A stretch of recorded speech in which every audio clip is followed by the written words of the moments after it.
Daniel, appreciate you being here. You're always on time. You remember to cook your dinner, you know? Looks like my internet sucks right now. I don't know what's going on with it. Just reset everything, so I don't know. Maybe it's the placement on the box.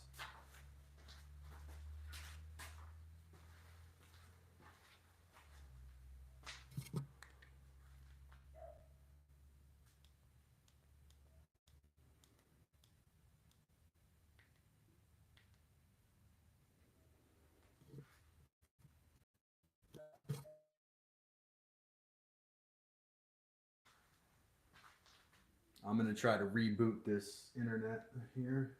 Hopefully that helps.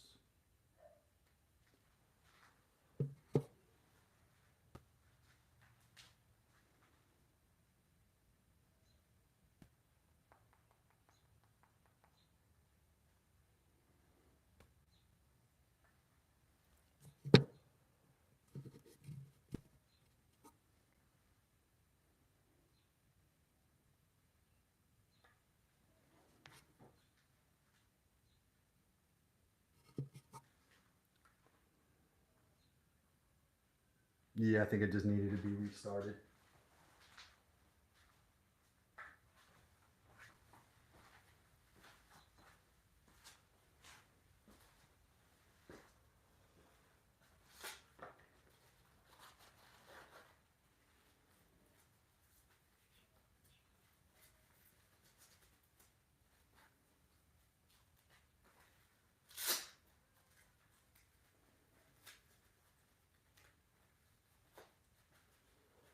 I'm going to apologize ahead of time. I'm using a power tool today, guys.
So that's not taking much material off, so I'm going to tune this dial a little bit and take a little more off.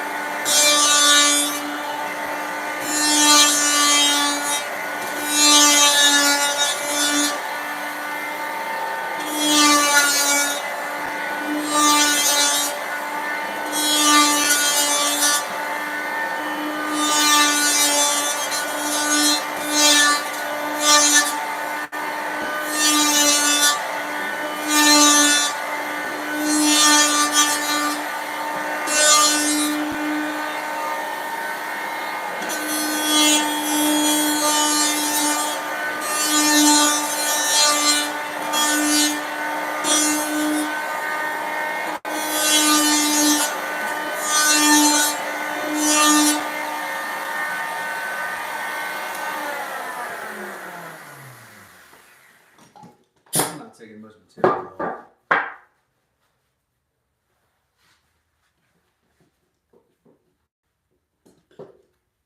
Welcome to Dad's Workshop. It's Monday. Monday.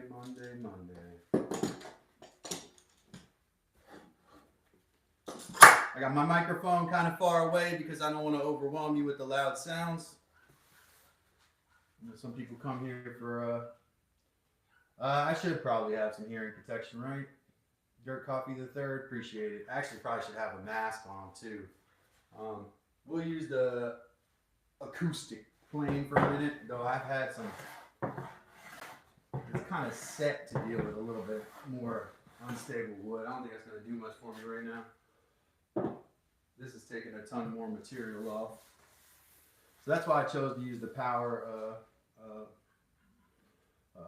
planer. It is a bit loud. I do not have any ear protection at the moment besides headphones. Sorry about that.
Yeah, these are pretty flat, so it's like nuances, but they're just little tiny bits. I'm just trying to take a little material off of the unlevel bit of it, just to take some weight off the entire bed and to level out the sleeping surface.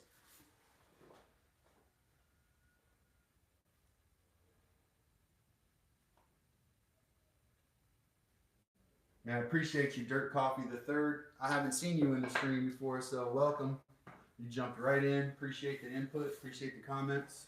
I do need to get me some ear protection. I don't think there's any way I could get it today unless I was to go to Lowe's right now. I shouldn't even say their name because they don't pay me for this, but yeah, unless I was to go to a hardware store that will not be named right now, then probably, ain't gonna work out today.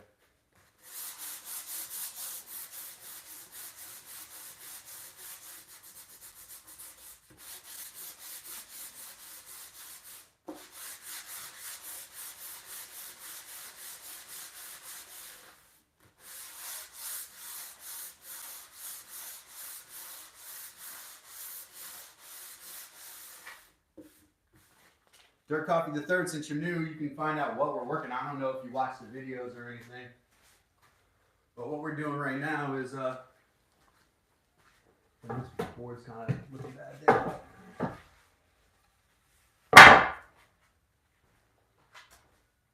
We're working on this bunk bed right here. The local home center. That's right, Daniel. The local home center. That's where we're going to go to. So, what I've been doing for those of you who have been watching the live stream is I've been putting in these runners here, the slats basically, by cutting lap joints or dados, whatever you want to call them, into the sides of the sleeping surfaces. And I've been working on the top as well. You can see I've got 3 boards in place up there. Down here on the bottom, the board that's missing is the board I'm working on right now.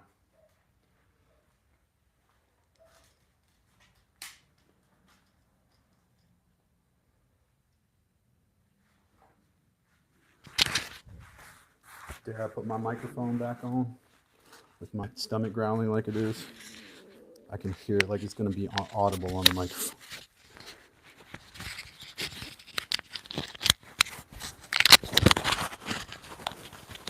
Sorry for the loudness there. If you hear any grumbling, it's my stomach growling. It just happens this time of day.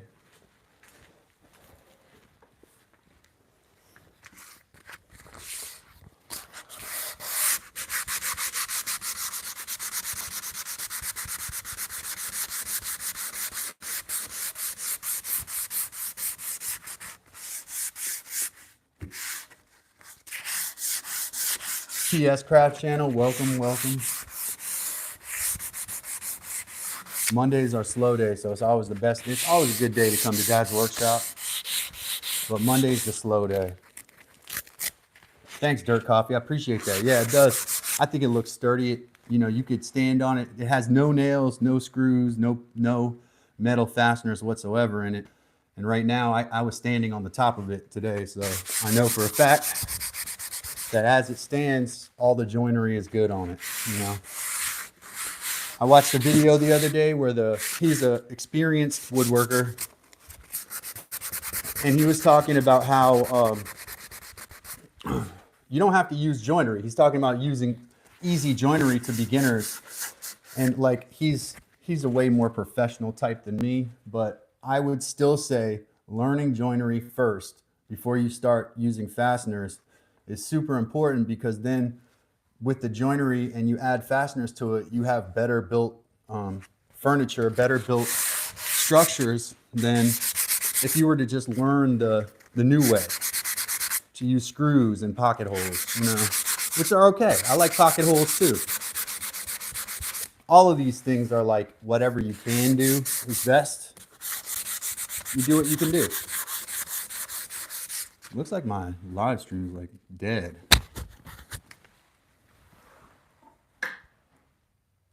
I don't know.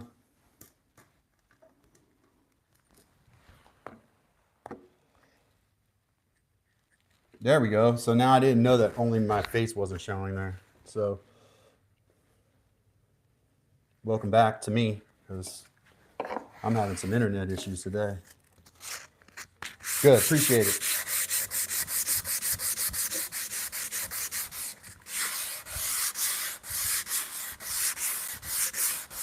I'm gonna go readjust this camera angle because it's terrible.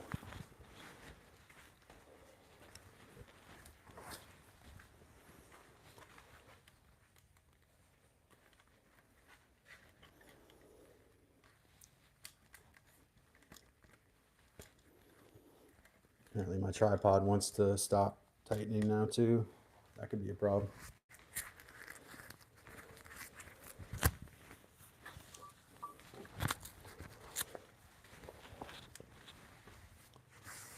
All right, let me see where we got right here.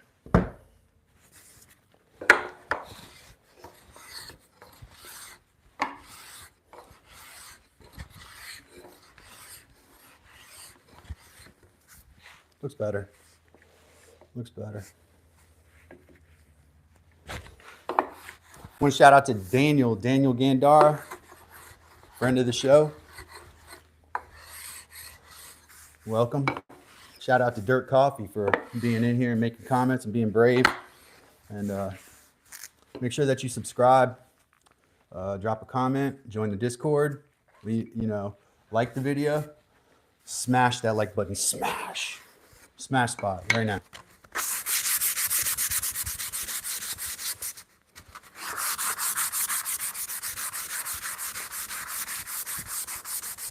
Check out any of the other videos. We got lots of content.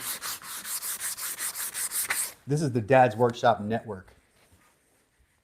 That's what we're gonna call this. Makes it sound bigger than me. Don't you love that? I'm gonna have Dad's Workshop subsidiaries.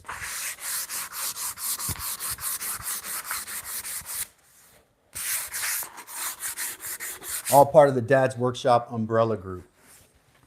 The Dad's Workshop group.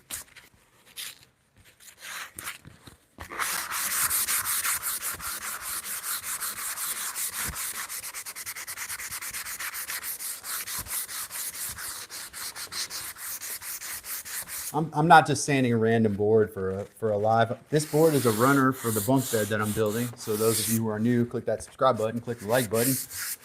Check out my other videos where I started building this bunk bed out of conventional lumber. Yeah, we're gonna stain it. Great question, Dirt Coffee. We're gonna stain it.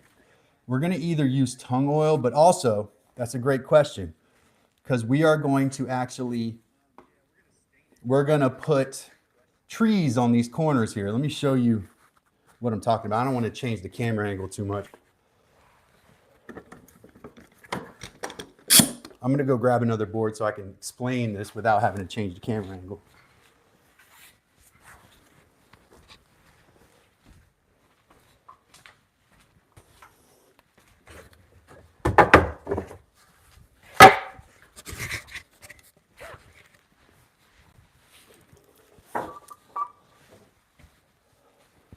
So to answer your question in full, because I like to do that if I may share, let's pretend that this is one of the posts on my bed here, and that this miter cut beam is one of the braces. What Heather and I want to do is make this into like a stylized tree. This would be a tree branch and then have little leaves. And we don't know if we're going to wood burn them in yet. We're going to use a pencil or if we're going to use like India ink. But the rest of the bed will be either boiled linseed oil or tung oil.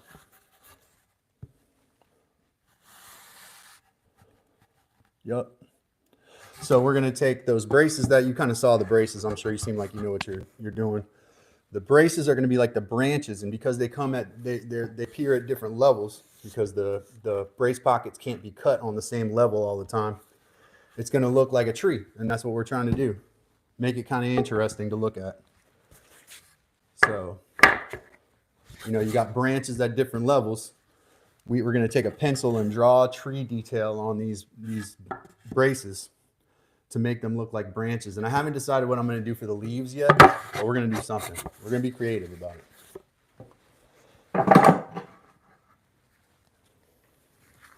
Thanks, man. Thank you.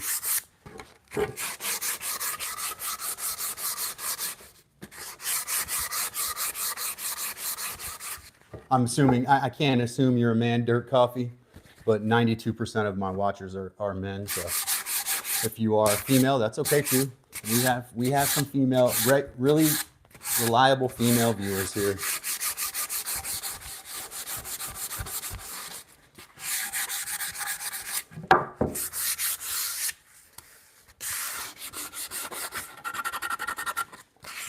And just because we don't want to get splinters and stuff when we're putting this together by hand, we're gonna just sand off these edges. And sanded wood is just, especially when it's softwood or conifer, it's always more pleasant than looking at those jagged edges. I want to put this so loud it's just not conducive to the live stream. That's louder than the thing I was using earlier.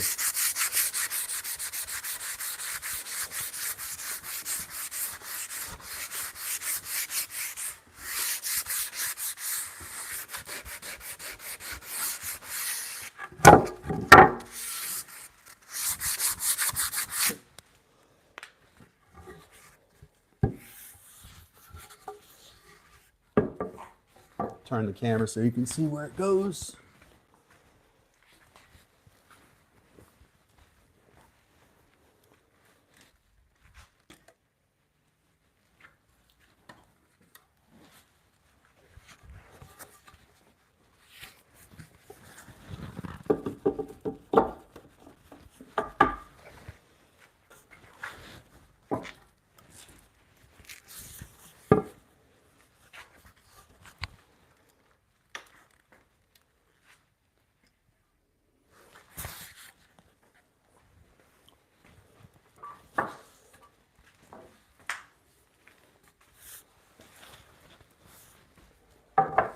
This is one of the flatter ones.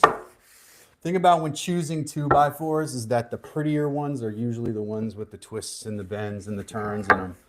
The kind of lightish white pine ones that come with a wider grain, they're not as desirable for like looks, but the weight and strength of them and the straightness of them makes me want to choose the less attractive boards when I'm doing a project like this.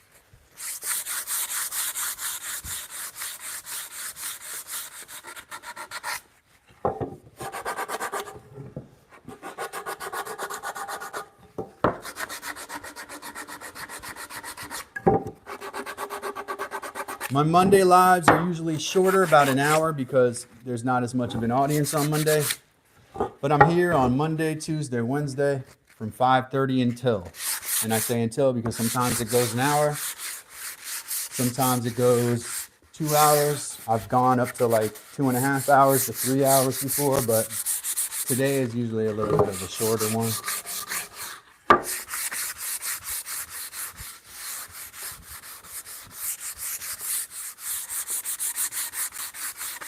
Something about my audience, they're just not ready to do the woodworking watching usually on Monday.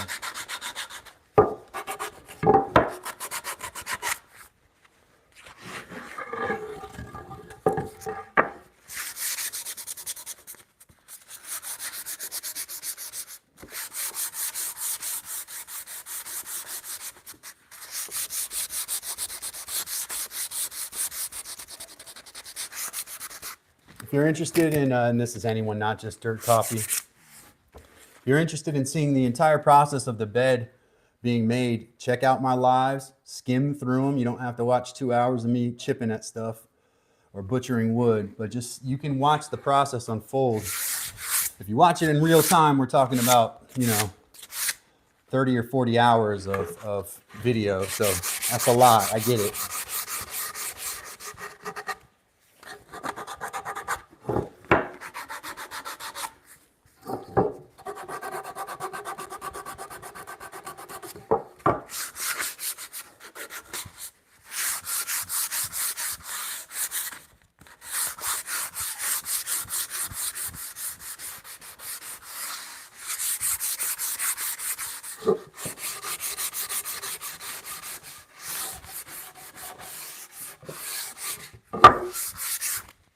This is a pretty flat board. I don't imagine it needs a lot of planing.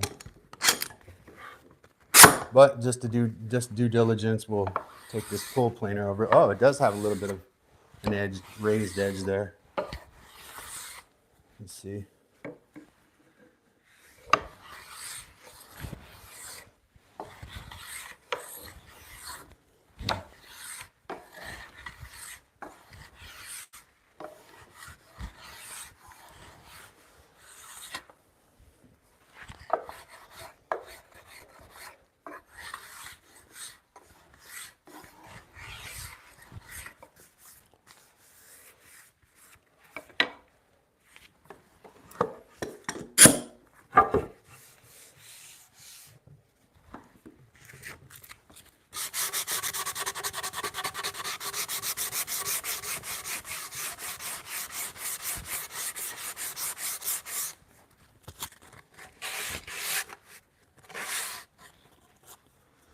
Dirt Coffee says, I'm going to help my sister sand her wooden wardrobe to prepare it for painting tomorrow.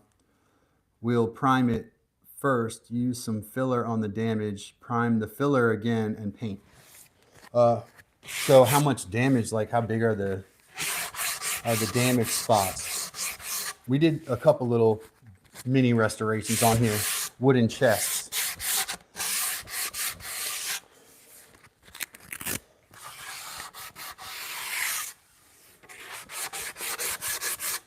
So it's going to be painted so you can hide those little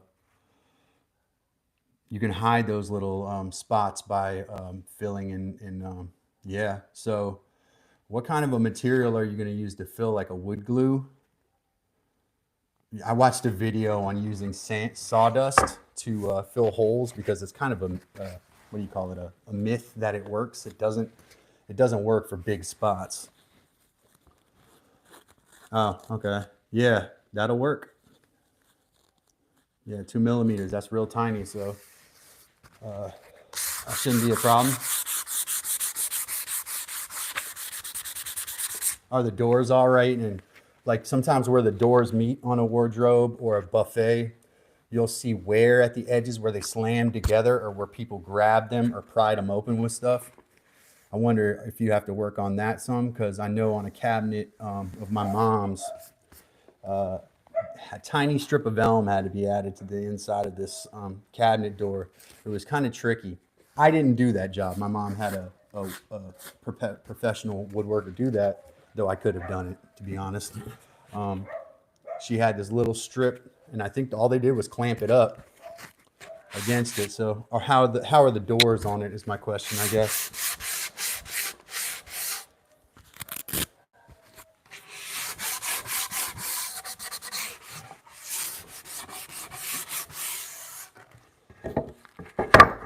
Wardrobes are large pieces of furniture too.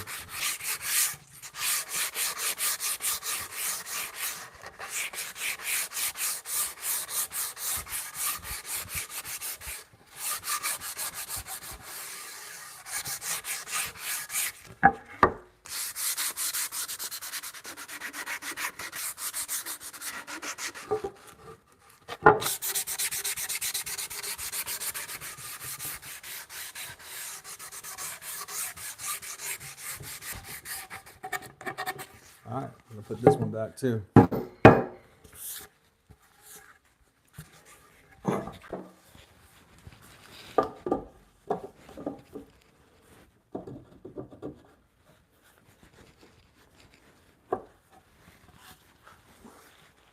This 2x4 here, this is an example of what I was talking about. See how wide the grain is on this? It looks like a crappy, I was about to curse. I'm glad I didn't because they'll not monetize me if I do that. It looks like a crappy piece of lumber, but it is one of the better 2x4s I've had as far as being straight and light. So it's perfect for this project. I wish I would have scored more of these boards, but I stayed away from them because I didn't like the way they looked. But they actually would be a better choice for this project.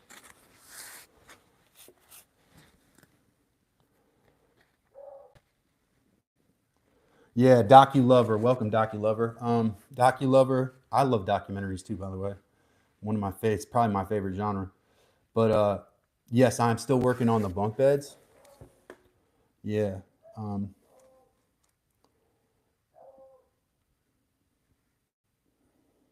Yeah, I wonder how many popped up before you, before me on your feed.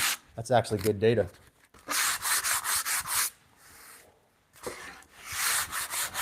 I might actually use the planer on this though to get some of this like the writing and stuff off of it. You see, it's got like a little bit of bar. I forget what they call this when you got part of the outside of the wood here. Generally not a desirable characteristic.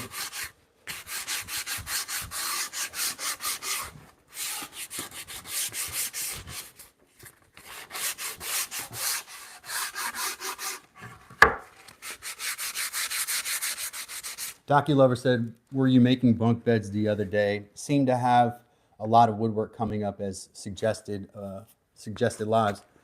That's kind of interesting that there's other woodworking lives. I didn't even know that there was such. I thought I was the only one, to be honest. Oh yeah, that metalworking dude comes up on mine too. I have some of the same viewers. Like there's a couple of them. I looked at my videos and there's a couple of like other channels that people who watch this channel watch, and they figured those out and they send them to me. So I watch those guys occasionally.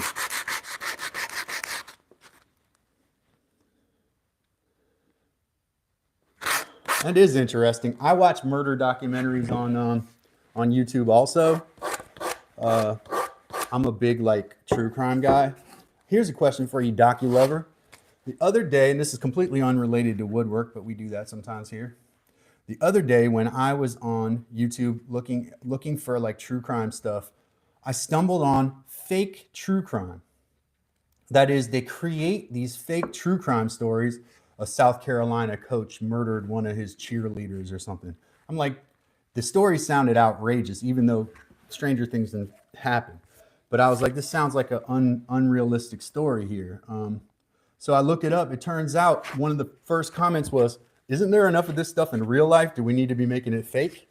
And I had to agree with that.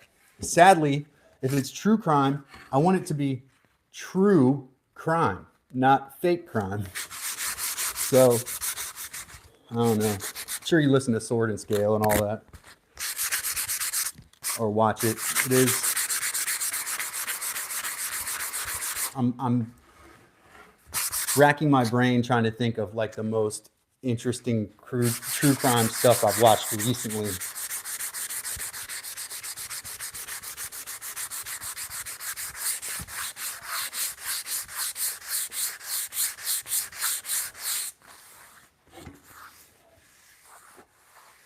Yeah, it is kind of like headline bait. It's like it's definitely clickbaity because it's so outrageous. And they're also, I feel like it's somewhat hateful being a former teacher when they create a story where a teacher molests and then abuses and murders a student. Like, come on, man, why do we need to create that? Like, how about you pick a different profession? Don't do a teacher. Then people really think, man, these teachers they're evil, you know? And I don't like that. Teacher and coach murders student, you know? I didn't like that.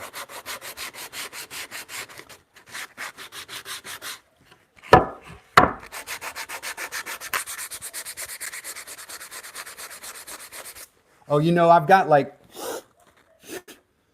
one piece that I made that classifies as true crime, and that's my little 5-part kind of silly documentary I made about the hijacking of Flight 674 back in 1982, where my father was on a hijacked plane, and I interviewed him about it, and somebody contacted me from that plane So actually the first piece I made, I think on here, was a true crime piece.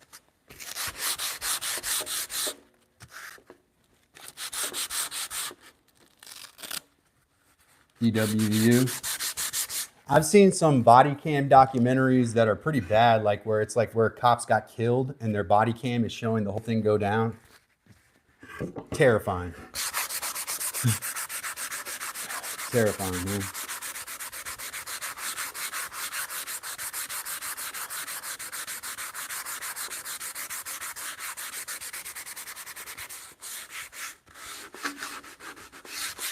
Luckily, it's my YouTube short. It's my YouTube live channel, so I can talk about whatever I want to talk about without haters trying to shut me down all the time. They got to be able to press that X button to get me off of here. And my phone's not sitting next to them, so I'm going to talk about what I want to talk about.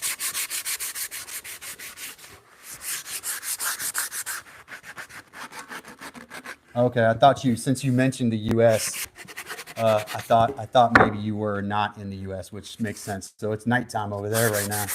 You're getting close to like midnight. You're after midnight. It's like 1 a.m. there.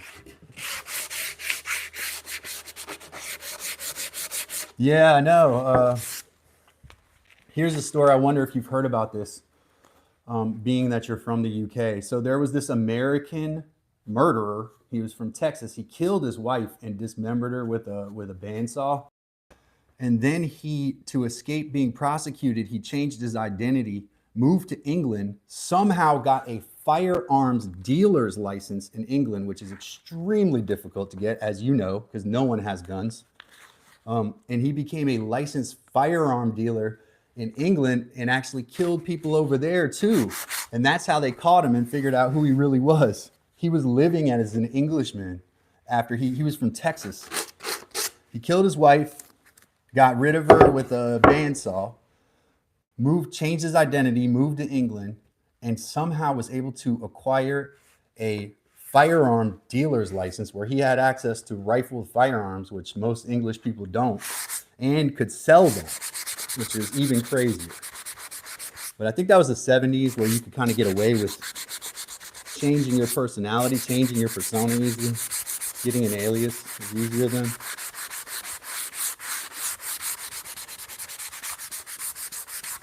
Check it out though, if you're there, you probably won't love this one as much. You're into serious true crime documentaries, but the hijacking of Flight 674 was my one. I'm gonna have to Google it to find out exactly what the guy's name was. It's a crazy story, man. The truth is stranger than fiction.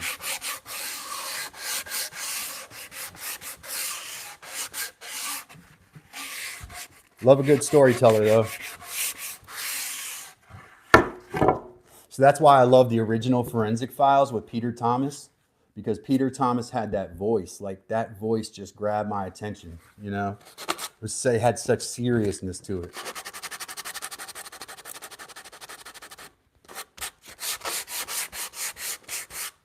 I don't know if you've ever seen Forensic Files. It's like our standard fare for true crime here. He's dead. Peter Thomas has been dead for almost 20 years now, but I think.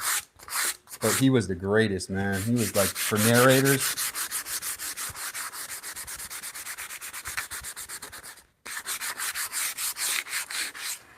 And then I hate to recommend it because I don't love the guy who does the show, but we have a podcast called Sword and Scale over here. The guy who does it name is Mike Boudet. I'm not sure if you've heard of it because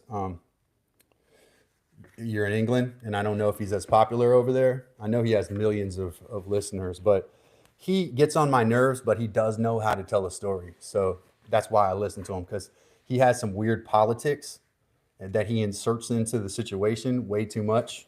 But at the same time, I appreciate his ability to tell the story.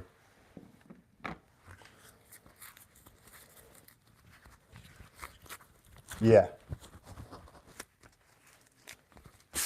Yeah, I'm not recommending the guy, just the stories and the way he tells them. He's good at it, Yeah, Sword and Scale. I'll put it in here. You can check him out. I'm sure he'll turn you off, especially since you're a person with English sensitivities. I have a feeling that he'll say something and you'll be like, "No, I'm not listening to this guy anymore." But here's the name of the podcast. I'm not vouching for his politics either.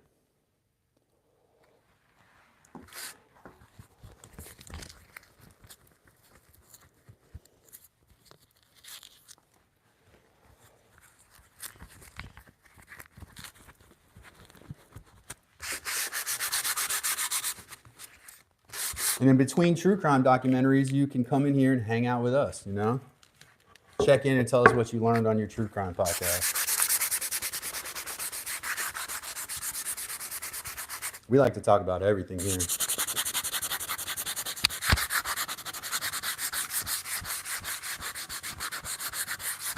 It's just these, like, I don't know what they call these.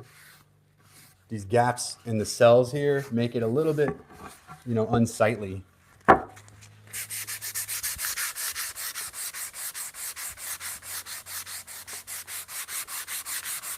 By sensitivities, I mean like you all are generally more liberal politically. You have tighter gun restrictions, and people don't get away with the same level of like, you know, Americans are fanatic. The country was founded on fanaticism.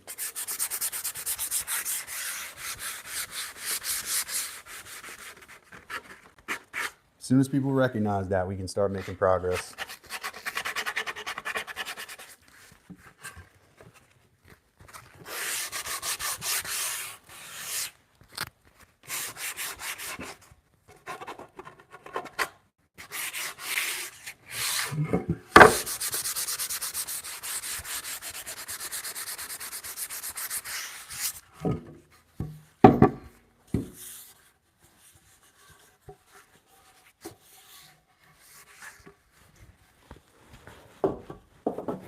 I'm just happy I don't have the flu like everybody else in the world. My podcasters are all sick, sounding terrible. They got the flu.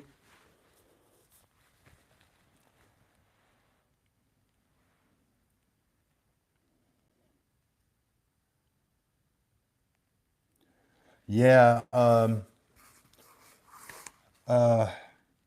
Yeah. So the newer wood is often cut from young trees because they're trying to stop cutting down old growth trees to provide building lumber.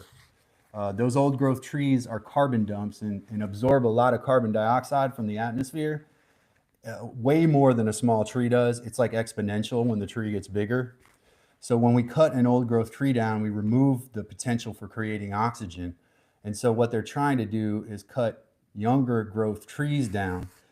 Our old growth trees have been depleted all over the world. The US has some of the only old growth forests in the world. And in England, you all were deforested in 1000 AD. Before the Normans invaded England, you were already deforested because the Anglo-Saxons and the Celts used wood to build everything, including their castles. Even their castles looked like stone, but were built of wood. So the wood was gone by the Middle Ages, and that's why, and I was just telling this to somebody the other night, that's why the timber frame homes of England and Germany and so forth have these small curved timbers throughout, because they were out of long old growth trees. So all they could use were shorter, stubbier old growth trees, and those boards just weren't as long. Those beams weren't as long. So that's the reason. That's a good point. We kind of talked about that the other day. Here in the US, we have access to a little bit better lumber. I'll pull a piece so I can show you.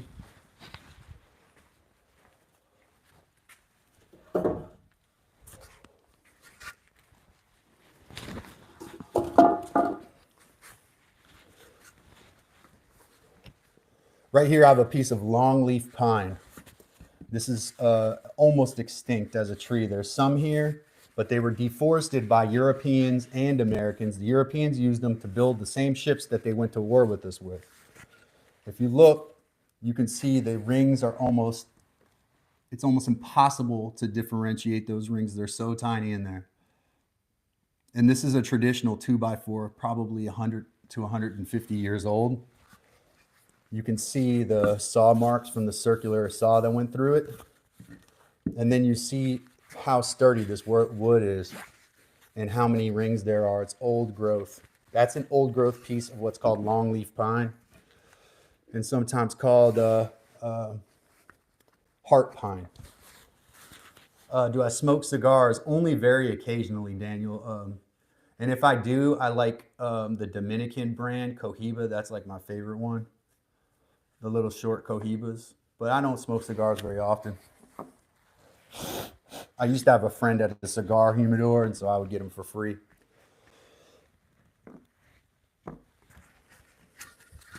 Yep, old growth versus new growth. And let me show you a new, like what you just saw was a good example of new lumber. This is kind of a large piece, so it's hard for me to pull over. But this is actually not a bad board, but this is southern yellow pine, so from the same family as that one, but it's a modern 2x4. And you can see the rings are much more spread apart than what you had on that antique piece that I just showed you. Just wanted to clarify that because it was a good point.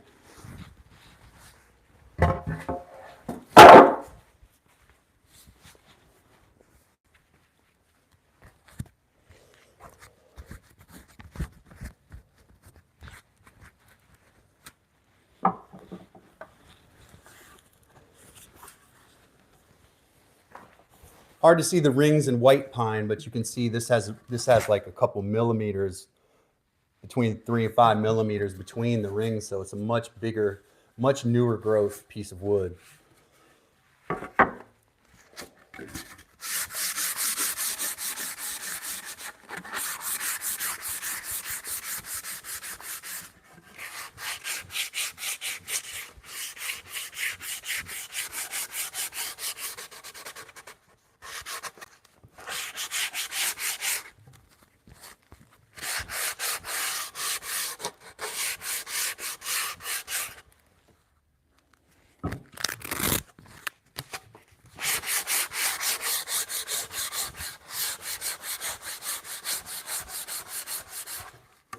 There's a British documentary that I watched in the late 90s, early 2000s called It Ain't Easy Being Green, about a family from Cornwall that was completely getting their house off the grid. They were going to build a water source. They were going to have water-driven electricity, basically. And they had a big cistern in the top of the house for water. They had a composting loo. They had animals. They had built a completely off-the-grid home, all with just help from the kids' friends from London, because I think they came from London and moved out to the country. As I recall from my English geography, Cornwall is 100 miles south west, similar to same direction you go to get to Wales. But this show is not about British geography. I may not even have any British people on here right now. So let's talk about wood. Right now, I'm sanding down and just softening up the rungs for this bunk bed that I'm building.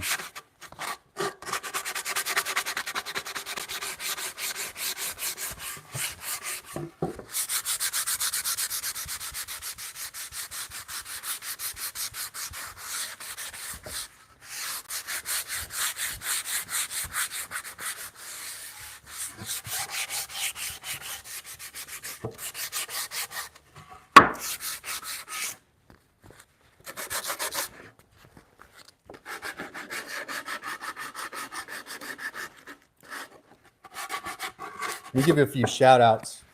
Shout out Daniel, who's always here. Shout out to DocuLover for being here today and chatting with us like a special guest. Shout out to Dirt Coffee the Third for coming in and talking to us. See, hold on. Am I getting confused between DocuLover? Are you English too? Because I think Dirt Coffee the Third. Oh, is he American? I thought we were maybe dealing with an English person. I'm getting confused now. Shout out to Dirt Coffee though. Daniel's been here every day. Shout out to Daniel. If I had gear, man, I would send you some gear for that. But we were not there yet. A lot of dust in the air here. I'm getting ready to wrap it up for tonight, guys. Monday's usually a slow night. Make sure that you subscribe, click that like button, join the Discord. If you want to know, if you have questions, find me on social media, DM me, and I'm happy to answer any questions that you have. My name is Calvin Seaton. This is Dad's Workshop, where we do the work so you don't have to. It's your mental massage. You don't have to think. All you got to do is hang out. Click that like button and subscribe. I'm here every Monday, Tuesday, Wednesday at 5:30 until. I appreciate everybody for coming in today, checking me out, and I will see you all tomorrow.